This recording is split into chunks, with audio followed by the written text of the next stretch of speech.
हे कृष्ण करुणा सिंधु दीनबंधु जगतपते गोपेश गोपिका कांत श्री राधा कांत नमोस्तुते। सच्चिदानंद रूपाय विश्वोत्पत्त्यादि हेतवे तापत्रय विनाशाय श्री कृष्णाय वयं नमः। जय सिया राम, जय श्री कृष्णा, हर हर महादेव। समस्त भगवत प्रेमी भागवत प्रेमी जनों के चरणों में मेरा बारंबार वंदन प्रणाम। आइए आज अपनी भागवत यात्रा को पुनः आगे बढ़ाएं। 31वां अध्याय आज शुभारंभ हो रहा है और जैसा मैंने कल बताया था कि माँ के गर्भ में जीव किस प्रकार निवास करता है, कैसे उसकी यात्रा होती है, फिर जन्म होता है, उसके बारे में जो पूरी चर्चा है वो 31वें अध्याय में यानी आज के अध्याय में। तो आइए शुभारंभ करें। श्री परमात्मने नमः। श्रीमन्महागणाधिपतये नमः। श्रीमद्भागवत महापुराणम् अथ तृतीय स्कंध अथैकत्रिंशोऽध्यायः। श्रीभगवानुवाच कर्मणा दैवनेत्रेण जन्तुर्देहोपपत्तये स्त्रियाः प्रविष्ट उदरं पुंसोरेतः कणाश्रयः। श्री भगवानुवाच, भगवान कहते हैं अर्थात कपिल मुनि।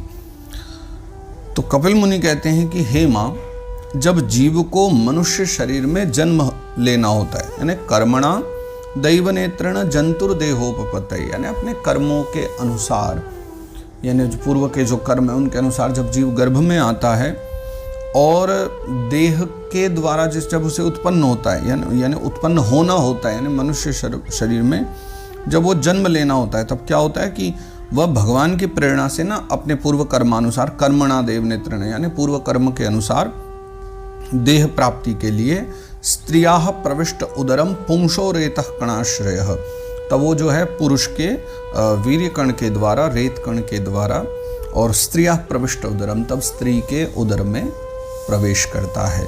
यानी तब जो है एक स्त्री पुरुष के मिलन से एक बालक जो है, एक जीव जो है एक माँ के गर्भ में आता है। वहाँ फिर आगे क्या यात्रा होती है वो बतला रहे हैं।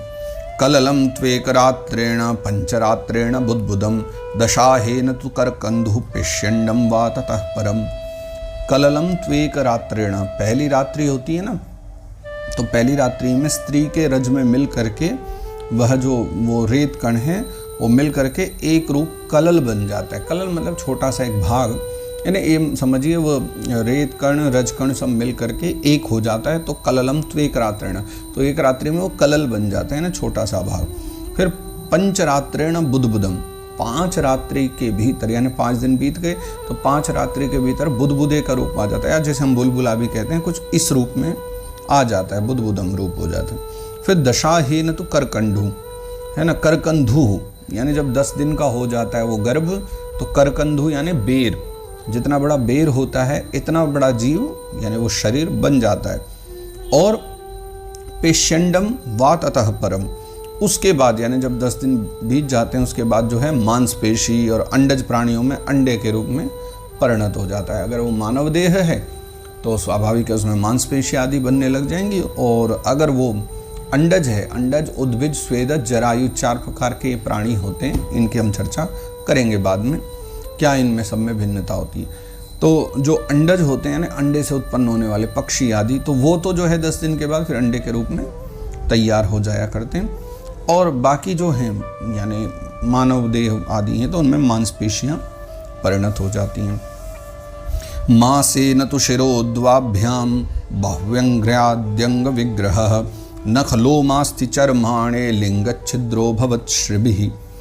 फिर मासेन तु शिरो, एक मास यानी 1 महीना बीत गया तब उसके सिर निकल आता है, 1 महीने में सिर तैयार हो जाता है। द्वाभ्याम बाह्व्यंग्राद्यंग विग्रह यानी जब 2 महीने बीत जाते हैं तो 2 महीने में बाहु, अंग्री यानी बाहु यानी हाथ, जंघाएं यानी पाँव है ना, ये जो हैं इनका विभाग हो जाता है, यानी हाथ पाँव आदि सब दिखने लग जाते हैं, अलग अलग हो जाता है। नखलोमास्थि चर्माणी, 3 मास हो जाते हैं तो फिर क्या होता है, नख यानी नाखून, रोम, लोम यानी रोम, रोएं, अस्थि यानी हड्डियां, और चर्माणी यानी चर्म, चमड़ी जिसे कहते हैं। 3 महीने में ये सब तैयार हो जाता है। और उसके पश्चात में लिंग छिद्रो भवच्छ्रिभिः, यानी स्त्री और पुरुष के जो चिन्ह हैं जिनसे निर्धारित होता है कि ये लड़का है या लड़की है, ये भी जो 3 महीने के बाद में जो अन्य जो हैं स्त्री पुरुष के चिन्ह और बाकी शरीर के जो अन्य छिद्र होते हैं विविध प्रकार के, नाभि आदि सब, वो भी 3 महीने के अंतराल में सब तैयार हो जाते हैं शरीर में। चतुर्भिर्धातवः सप्त पंचभिः क्षत्रदुद्भवः षड्भिर्जरायुणावीतः कुक्षौ भ्राम्यति दक्षिणे।